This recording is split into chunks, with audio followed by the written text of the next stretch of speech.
Selamat malam Bu Regina, Suster. Dan Selamat pagi Bu Cynthia.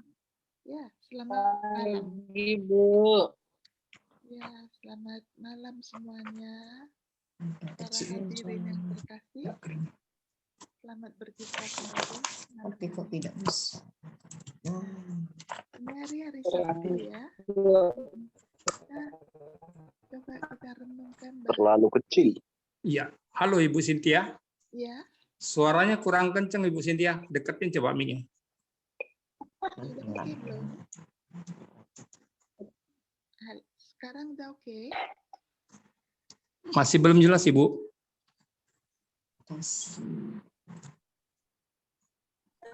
Sinyal yang bagus.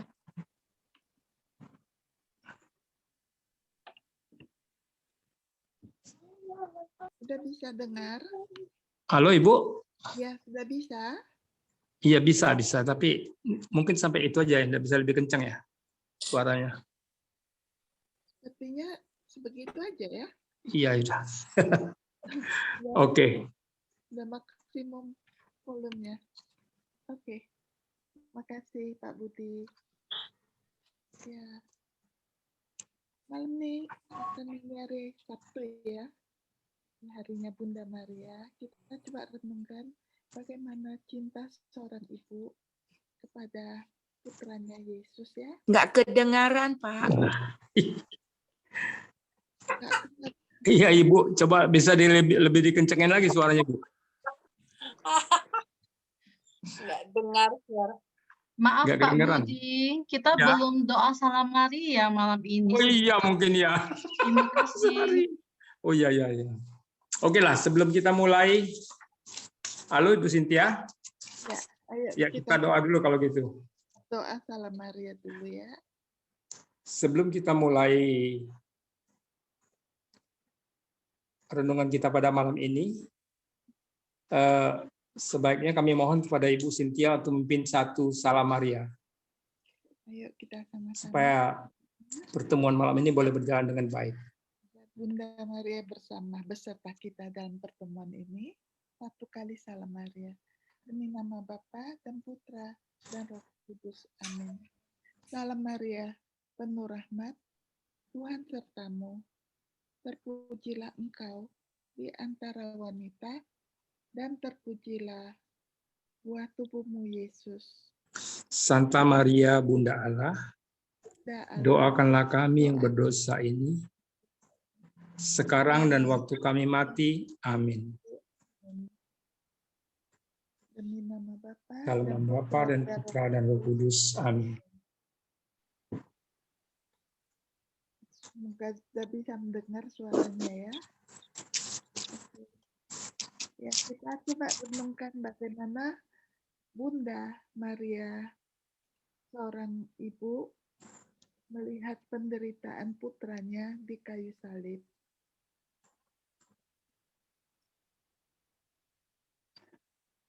Cinta seorang ibu ya, berdiri di dekat salib Yesus. Masih juga nggak dengar? Halo? Kecil saja Bu. Bening tapi kecil. Oh. Bagaimana ya supaya membesarkan suaranya? Mungkin kurang dekat. Dekat gitu? Atau bisa melalui handset. Agak jelas Bu. Udah? Lebih dekat gitu bisa jelas? Jelas Bu. Oke. Kita mulai. Oke. Mungkin saya harus lebih kuat berbicara. Oke. Maaf sekali. Berdiri di dekat salib Yesus adalah ibu dan saudara perempuan ibunya, Maria istri Klopas, dan Maria dari Magdala. Itu dibaca dari Yohanes bab 19 ayat 25. Ini adalah salah satu pemandangan yang paling banyak digambarkan dalam seni sakral selama berabad-abad. Itu adalah gambar Bunda Yesus yang berdiri di kaki salib dengan dua wanita lainnya, Santo Yohanes, murid terkasih, juga ada di sana bersama mereka. Pemandangan ini lebih dari sekedar gambaran tentang keselamatan dunia. Itu lebih dari sekedar anak Allah yang memberikan nyawanya bagi kita semua. Itu lebih dari sekedar tindakan kasih pengorbanan terbesar yang pernah dikenal dunia. Jauh lebih banyak lagi. Apalagi yang digambarkan oleh adegan ini. Kita sama-sama merenungkan ya. Ini menggambarkan cinta yang paling lembut dari seorang ibu manusia saat dia berdiri menatap putranya sendiri yang terkasih, sekarat dengan kematian yang mengerikan dan menderita dengan penderitaan terbesar. Maria adalah ibu dari Tuhan. Dan Yesus adalah anak Tuhan. Dia adalah dikandung tanpa noda, dikandung tanpa dosa, dan dia adalah pribadi kedua dari Tritunggal Maha Kudus. Tetapi dia juga putranya, putra Maria ya, dan Bunda Maria ya, juga ibunya Yesus. Dengan demikian, adegan ini sangat pribadi, intim, dan kekeluargaan. Coba bayangkan diri kita sendiri, bagaimana kita berada di dalam saat itu, kalau kita melihat kembali keadaan antara putra dan ibu. Bayangkan emosi dan pengalaman manusia yang dialami oleh ibu dan anak saat ini. Bayangkan rasa sakit dan penderitaan di hati ibu saat dia berdiri menatap perlakuan brutal terhadap anaknya sendiri yang dia besarkan, cintai, dan rawat sepanjang hidupnya. Yesus bukan hanya juru selamat dunia baginya, dia adalah darah dagingnya sendiri yang Bunda Maria mengandung selama 9 bulan. Renungkan untuk hal ini dari pandangan sakral. Lihat ikatan manusia antara ibu dan putranya. Kita kesampingkan untuk sementara keilahian putra dan sifat ibu yang tak bernoda. Bagaimana kalau kita yang berhadapan seolah-olah kita juga merasakan bagaimana penderitaan ibu yang sesungguhnya ya, lepas dari keilahian putranya, bagaimana ikatan manusia yang mereka bagikan bersama. Sementara Yesus melihat itu ibunya, dan ibunya melihat itu putranya. Jadi seperti kita juga mengalami hal duka yang sama, yang pernah juga kita alami di dalam kehidupan kita sendiri, saat kita juga kehilangan seseorang yang kita kasihi, yang sedang menderita. Itu semua perasaan itu pernah kita alami dalam hidup kita. Jadi di samping itu ya, kita juga melihat bagaimana penderitaan ibu yang menderita ini, karena Bunda Maria juga sebagai bunda tidak bernoda ya, dia juga dikatakan tidak diragukan lagi bahwa emosi manusiawi yang dirasakan Bunda Maria sangat ekstrim dan intens. Sama seperti yang kita rasakan sebagai manusia biasa. Pasti kita juga mengalami yang sama. Hatinya hancur dan tertusuk saat dia menatap putranya yang terkasih yang tergantung di kayu salib. Tapi saat dia menatapnya, dia berdiri. Fakta bahwa dia berdiri sangat penting. Kita contohi bagaimana Bunda Maria dalam keadaan begitu mengerikan melihat penderitaan putranya, dia masih sanggup berdiri.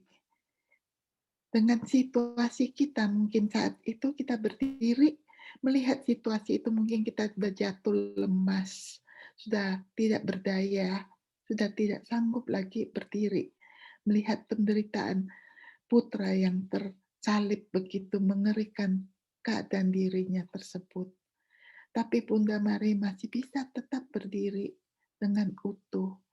Ini adalah cara kecil dan halus yang digunakan perikop Injil ini untuk menggambarkan kekuatannya di tengah rasa sakit pribadi yang luar biasa. Tidak ada yang lebih menghancurkan daripada menyaksikan kebrutalan seperti ini terhadap orang yang dicintai dengan sepenuh hati.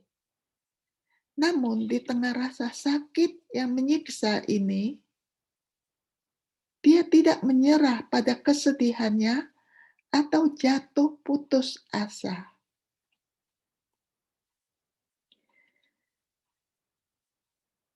Dia berdiri dengan kekuatan maksimal, dengan setia memenuhi cinta seorang ibu sampai akhir. Kekuatan Bunda terberkati kita di kaki salib berakar di hati yang tidak bernoda dalam segala hal. Hatinya yang tidak bernoda dalam cinta sangat kuat, sangat setia, teguh dalam tekad, dan dijiwai dengan harapan yang tak pernah berhenti di tengah kekacauan duniawi. Dari perspektif dunia, tragedi terbesar yang mungkin menimpa putranya. Saya kira ini yang tragedi yang terbesar yang pernah kita lihat yang menimpa putranya. Tetapi dari sudut pandangan surga, dia diundang pada saat yang sama untuk mewujudkan cinta murni dari hati tak bernodanya.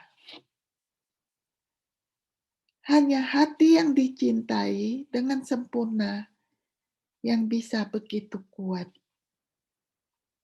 Harapan khususnya yang akan hidup di dalam hatinya sangat menakjubkan dan mulia.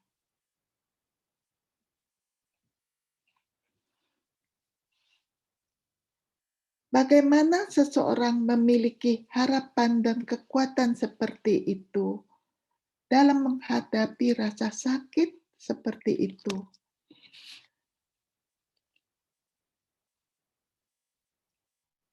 Hanya ada satu cara, dan itu adalah cara cinta. Cinta yang murni dan suci dalam hati tidak bernoda, Bunda Maria yang sempurna.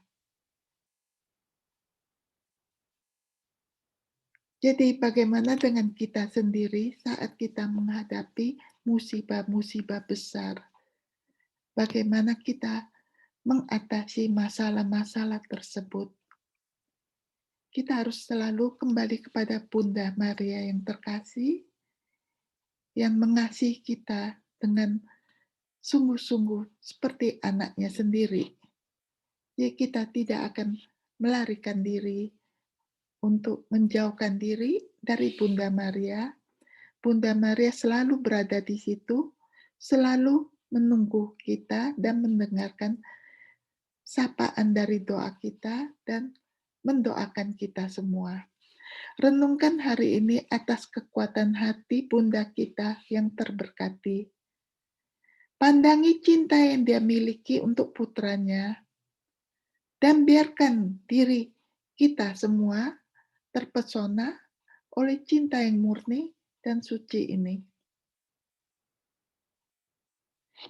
Ketika Anda menemukan rasa sakit dalam hidup, Anda menjadi intens dan luar biasa. Ingatlah cinta di hati Bunda Maria ini. Berdoa agar hatinya menginspirasi Anda dan agar kekuatannya menjadi kekuatan saat Anda berusaha menghadap salib dan kesulitan hidup. Jadi Bunda Maria memberikan kita suatu kekuatan teladan yang sungguh luar biasa saat dia melihat bagaimana putranya menderita begitu luar biasa. Dia tidak menyerah, tapi dia berdiri dengan iman dan dengan penuh cinta kasih yang murni. Sehingga kita dititip oleh Yesus kepada bundanya sebagai anak-anaknya. Dan Bunda Maria adalah ibu kita. Jadi kita juga diharapkan pada masa Prapaskah ini, kita selalu ikut meneladani bagaimana sikapnya Bunda Maria, ikut menjalani jalan salib putranya dengan dari awal sampai akhir, sehingga kita juga bisa melihat kembali hidup kita di dalam mengarungi hidup-hidup yang begitu sulit di dalam dunia ini. Kita mempunyai teladan yang baik dari Bunda Maria, dan kita bisa berdoa untuk ikut memohon kekuatan dari Bunda yang telah memberikan teladan bagi kita. Mari kita berdoa bersama. Kita mohon kepada Bunda Maria ya, sama-sama kita berdoa. Ibuku yang paling penuh kasih, tarik aku ke dalam kemurnian dan kekuatan hati-Mu. Engkau berdiri di kaki salib, menatap putramu saat dia diperlakukan dengan sangat kejam.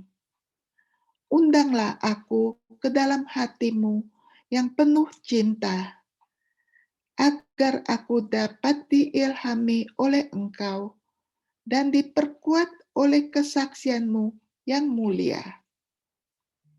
Ibu terkasih, saat Engkau berdiri di kaki salib, Engkau memberikan teladan bagi semua orang.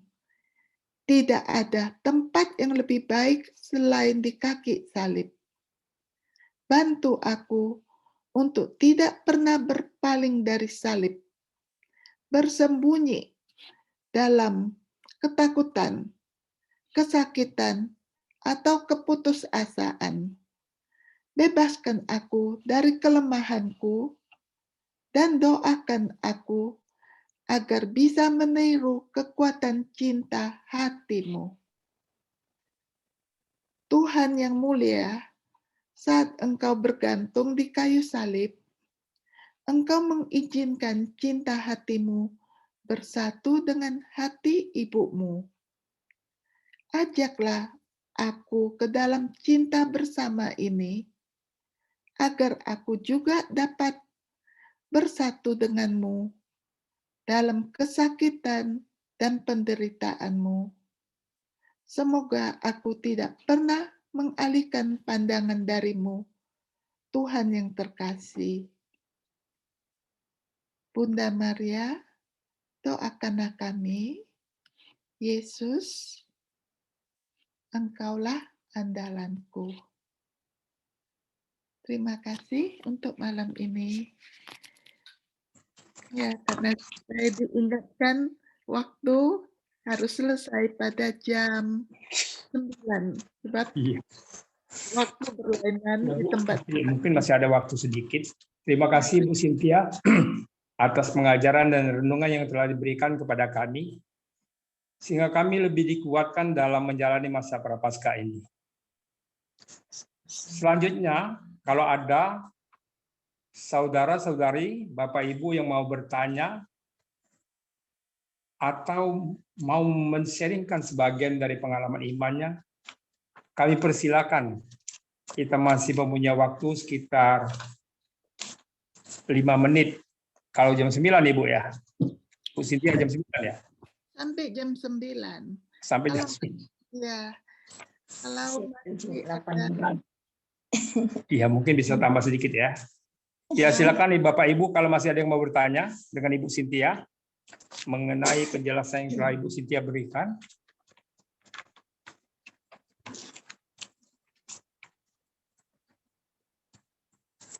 Sekali lagi. atau mau saya sharingkan satu cerita? Iya, boleh Bu. Kalau tidak ada yang mau bertanya, saya bisa sharingkan satu cerita mengenai hal pengampunan. Iya Bu, silakan Bu. Ya, saya mendengar satu kesaksian yang begitu indah ya dari sebuah keluarga di mana dia itu berada di keluarga yang cukup bahagia dan harmonis. Kedua orang tuanya saling mengasihi, saling mencintai ya, dan dia bersaudara berdua dengan adiknya. Mereka seisi rumah, sukacita, berbahagia, dan saling bisa berdoa bersama dan selalu bercerita bersama di dalam keluarga. Keharmonisan keluarga itu begitu luar biasa, begitu indahnya, dan anak ini merasakannya begitu luar biasa. Tiba-tiba satu hari, dia tanpa dia ketahui bagaimana tiba-tiba satu hari dia berada di satu tempat dan dia memergoki, tidak sengaja melihat bahwa ayahnya bersama dengan wanita lain.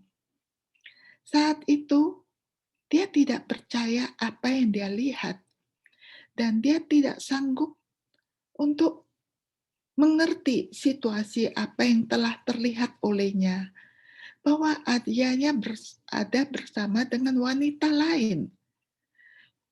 Luar biasa, kekecewaan, sakit hatinya. Dia tidak sanggup lagi untuk mengatasi masalah tersebut. Dan dia marah sekali melihat perbuatan ayahnya tersebut. Mulai dari sejak hari itu, sekembali ia ke rumah, dia berubah, sangat berubah pribadinya semuanya. Dia tuh sampai tidak bisa berbicara kepada ayahnya karena dia tidak sanggup untuk membuat situasi normal kembali seperti sebelumnya. Sedangkan dia berpikir kalau dia bercerita kepada ibunya, maka akan hancur hidup keharmonisan keluarga tersebut. Lalu kepada siapa dia harus bercerita? Dan dia bercerita, dia berpikir dia akan bercerita kepada pastor yang dekat sekali dengan ayahnya. Tapi kemudian dia berpikir, bila ia bercerita kepada pastor tersebut, maka reputasi ayahnya akan hilang. Dan pastor itu akan melihat ayahnya menjadi berbeda. Sehingga di dalam kesendiriannya itu, dia hanya bisa berdiam diri untuk tidak bercerita apa-apa, tetapi dia sendiri yang menderita sampai ia berubah. Berubah dari sikapnya yang begitu ceria, begitu penuh kehangatan di dalam keluarga, akhirnya ia menjadi pendiam. Begitu selesai dari sekolah, masuklah dia ke kamar, mengunci pintu di kamar, di dalam kamar, dan menyendiri. Sampai akhirnya ayah ibunya melihat perubahan yang drastis terhadap anaknya ini, mengetuk dan memanggil ia keluar dari kamar. Perubahan itu sangat drastis sekali, sehingga waktu dia dipanggil keluar, emosionalnya dia tidak bisa menahan lagi. Sehingga saat itu terjadilah ia memukul ayahnya. Karena ia tidak sanggup bercerita, ia dipukul ayahnya, dia memukul ayahnya, maka ayahnya memukul kembali dia, dan akhirnya ibunya sangat kecewa dan memarahinya bahwa ia tidak pantas lagi tinggal di dalam rumah tersebut. Karena itu adalah rumah orang tuanya. Sehingga dia diusir keluar dari rumah tersebut. Pergilah dia akhirnya keluar dari rumah ke rumah pamannya. Sesampai di rumah pamannya, suasana juga sama. Dia juga selalu menyendiri. Di sekolah dia juga tidak bisa bergaul lagi dengan teman-temannya. Selalu menyendiri, tidak mau berbicara, sangat berubah sikapnya. Lalu di dalam kamar satu hari, tiba-tiba dia melihat gambar Yesus jatuh. Begitu gambar Yesus jatuh, baru dia sadar. Lalu dia angkat gambar Yesus, lalu ditatapnya gambar Yesus tersebut. Begitu ditatapnya gambar Yesus tersebut, disitulah dia menangis terseduh-seduh, menangis sungguh-sungguh menangis, dan dia sungguh-sungguh menceritakan seluruh isi hatinya, satu-satunya yang pertama kali yang bisa dia lampiaskan adalah kepada Yesus. Sungguh-sungguh dia bercerita mengenai kesakitan hatinya, mengenai kekecewaannya, mengenai penderitaannya, yang hanya satu-satunya tempat dia menumpahkan isi hatinya. Nah, saat itu dia bercerita sesukanya, dia bercerita hingga akhirnya dia betul-betul menangis ya, menangis betul-betul menangis sampai akhirnya kecapean dan dia tertidur. Dia tidur di lantai dan katanya Yesus dia biarkan tidur di tempat tidurnya. Sebab melalui gambar itu dia melihat Yesus yang hidup. Sungguh-sungguh hidup. Esok harinya waktu dia bangun, dia terkejut. Hatinya menjadi berubah. Dia menjadi cerah pada hari tersebut. Dan dia merasa ada sukacita dan beban yang selama ini merasa berat sekali, terasa ringan. Mulai hari itu, dia mulai ada perubahan. Baru hari pertama ya, dia mulai ada sukacita, dan dia mulai ke sekolah dengan berubah tingkah lakunya. Dia mulai bisa menyapa kawan-kawannya, mulai bisa bersukacita, mulai bisa mau mengobrol dengan teman-temannya semua. Nah, setelah kembali dari sekolah, sekali lagi malam itu, dia curhat lagi kepada Yesus yang hidup. Malam itu dia juga masih menangis juga, menangis, betul-betul menangis. Sampai lepaslah semuanya, tertidur lagi dia. Keesokan harinya, dia betul-betul terlepas dari bebannya, dan dia betul-betul lepas, dan dia sudah betul-betul tidak merasakan sakit hatinya lagi terhadap cerita kalau mengingat bapaknya punya problem dalam hidup perkawinannya yang dipergokinya. Sehingga saat dia mengingat kembali, rasa sakit tidak ada lagi dan terasa hilang. Dan kawan-kawan di sekolah pada heran melihat perubahan yang begitu luar biasa. Dan ini malam ketiga, dia mulai lagi bercerita kepada Yesus. Tetapi yang lucu, kenapa nggak terasa lagi tangisannya, tidak bisa menangis lagi dia. Dan dia sudah betul-betul disembuhkan oleh Yesus. Dia betul-betul telah dilepaskan beban-bebannya oleh Yesus. Inilah pengampunan yang dia diberikan, anugerah pengampunan oleh Yesus kepada Bapaknya. Sehingga pada hari itu dia sungguh-sungguh merasa bebannya terlepas. Dan di sini mau dikatakan, kalau kita mengampuni seseorang, orang yang menyakiti kita, saat kita mengingat orang tersebut, hati kita kalau masih merasa ada sakit, itu pengampunan belum terjadi.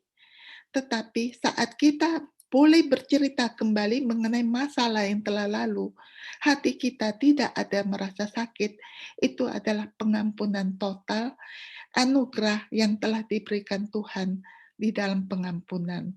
Sebab Tuhan mengatakan, dosamu diampuni, maka kita juga harus bisa mengampuni sesama kita. Oleh sebab itu, anak tersebut langsung mengangkat kopernya, dia berbalik ke rumahnya. Di saat pulang ke rumahnya, orang tuanya pada keheranan apa yang akan terjadi bagi diri mereka untuk menyambut anaknya yang kembali ke rumah. Kedua orang tuanya bertanya-tanya dan berdiri di depan pintu menunggu kedatangannya. Ternyata dia meninggalkan kopernya di depan rumah, langsung lari memeluk ayahnya terlebih dahulu, dan di situ penyembuhan terjadi luar biasa, dan ibunya, dan ia kembali ke rumahnya beserta keluarganya, hidup berbahagia.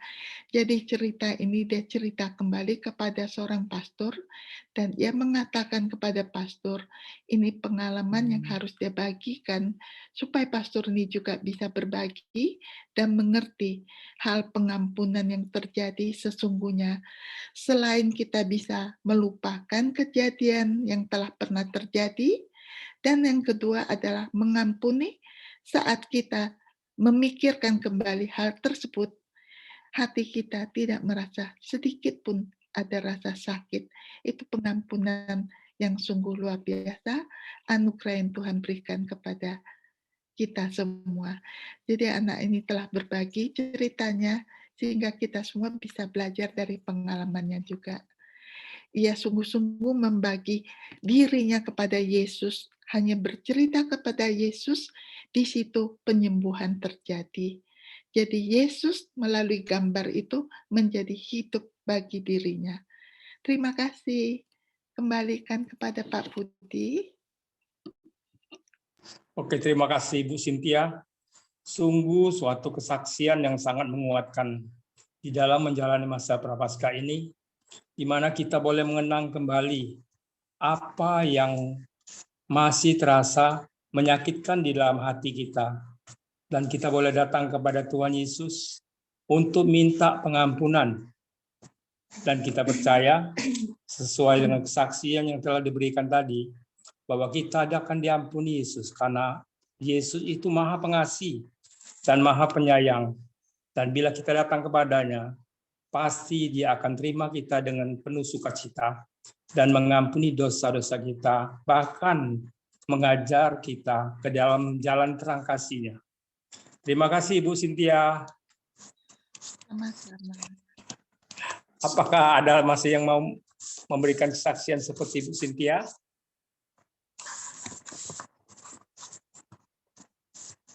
Untuk itu, saya minta kepada Ibu Eni Teja untuk berdoa malam, untuk pertemuan kita pada malam ini. Marilah kita tutup pertemuan kita malam ini. Dalam nama Bapa dan Putra dan Roh Kudus. Amin. Bapa surgawi, ajarku mengerti betapa dalamnya kasih-Mu, terutama pada saat-saat kami menjalani doa jalan salib, di mana Engkau menyapa, menegur kami dalam merenungkan sengsara-Mu. Bapa, biarlah teguran-Mu itu boleh menguatkan kami, merubah hidup kami dalam masa pertobatan ini. Dan rahmat pengampunan boleh kami terima dari Bapa surgawi, sehingga kami boleh menyambut hari Paskah yang penuh sukacita, karena kemuliaan-Mu boleh menyinari hidup kami. Terima kasih ya Bapa surgawi. Bapa, kalau sebentar lagi kami akan beristirahat, biarlah Bapa, Engkau berkati istirahat kami pada malam hari ini. Angkatlah juga segala akal kepahitan yang masih ada dalam hati kami, sehingga kami besok pagi bisa bangun dengan penuh hati yang penuh sukacita dan tubuh jiwa yang sehat. Bapa, kalau untuk Ibu Cynthia untuk melanjutkan aktivitasnya sepanjang hari ini, berkatilah dan lindungilah dia sepanjang hari ini, sehingga ia boleh menjalani semua tugas dan aktivitas dengan baik dan penuh sukacita. Terima kasih ya Bapa surgawi. Mari kita mau satukan semua doa-doa kita dengan doa yang telah diajarkan oleh Tuhan Yesus. Bapa kami yang ada di surga, dimuliakanlah nama-Mu. Datanglah kerajaan-Mu, jadilah kehendak-Mu di atas bumi seperti di dalam surga. Berilah kami rezeki pada hari ini dan ampunilah kesalahan kami, seperti kami pun mengampuni yang bersalah kepada kami. Dan janganlah masukkan kami ke dalam pencobaan, tetapi bebaskanlah kami dari yang jahat. Amin. Kemuliaan kepada Bapa dan Putra dan Roh Kudus, seperti pada permulaan, sekarang, selalu, dan sepanjang segala abad. Amin. Dalam nama Bapa dan Putra dan Roh Kudus. Amin. Sekali lagi terima kasih Bu Cynthia. Terima kasih Bu Cynthia.